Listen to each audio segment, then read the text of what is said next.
Sanibonani balingani mabhungu namatshitshi. Igama lami nguSpooky N isiZulu. Because this video is a sequel, therefore I just want to go straight for the jugular vein. Ngifuna ukukhuluma mayelana nezingcezu zenkulumo ngendlela ongakaze wayizwa.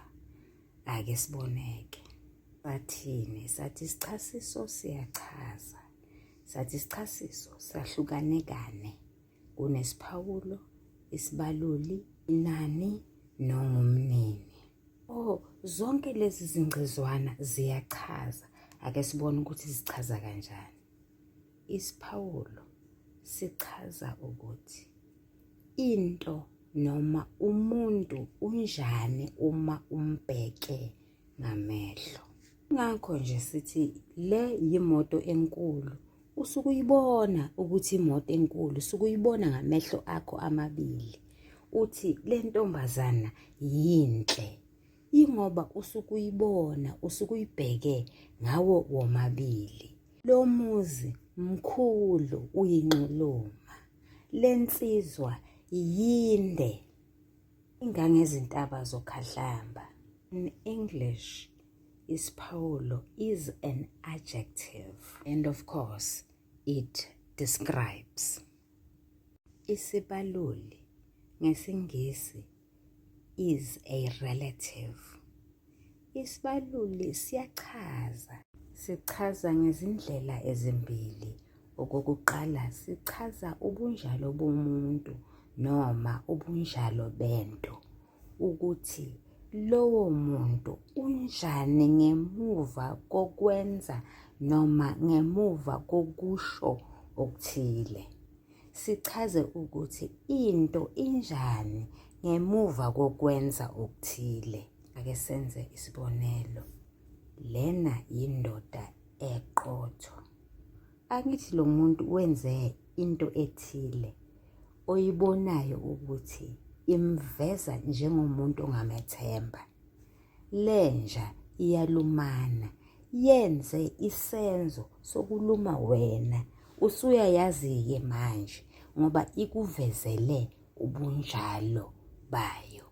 Ingakho nje uma ngabe sikhuluma ngephepha lesibili, sikhuluma ngokuvezwa kwabalingiswa. Siye sithi umbhali uveza abalingiswa ngokusivezela ubunjalo babo. Bese-ke sibachaza-ke sithi lo mlingiswa lo uthembekile, lo mlingiswa lo unovalo entanyeni njengexoxo, ngakho-ke uligwala.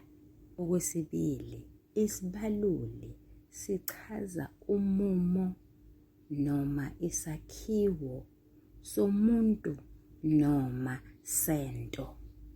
Indoda eqatha, indoda empofu, itafula elimhlophe, isketi esimnyama. Ongumnini is referred to as a possessive in English. Ongumnini uchaza ngezindlela eziyisithupha. Okokuqala, uchaza ukuthi into ingekabani, imoto kababa. Okwesibili, ongumnini uchaza ubulili, ingane yomfana. Wesithathu, ongumnini uchaza ukuthi into isetshenziselwani, izicathulo zebhola. Okwesine, uchaza ukuthi into isebenza ngani, isibane sikaphalafini. Okwesihlanu, ongumnini uchaza ukulandelana kwezinto. UNhlolanja inyanga yesibili. Okugcina, ongumnini uchaza ukuthi into yakhiwe ngani. Lesi isicathulo sesikhumba. Kanti lokhu isikhwama sikaplastiki. Inani ngesiNgisi libizwa ngokuthiwa i-enumerative. Lona-ke lichaza ukuthi lokho okukhulunywa ngako yikona kuphi. Isibonelo, Imuphi umuntu ogulayo manje? Bonelo sesibili. Usebelethile, uthole muntu muni? Balingani bami nani bafundi, I don't want to be long. Ngakho-ke okwanamhlanje ngizokuma lapha, sizoqhubeka ngokuzayo. Niyathandwa, nisale kahle.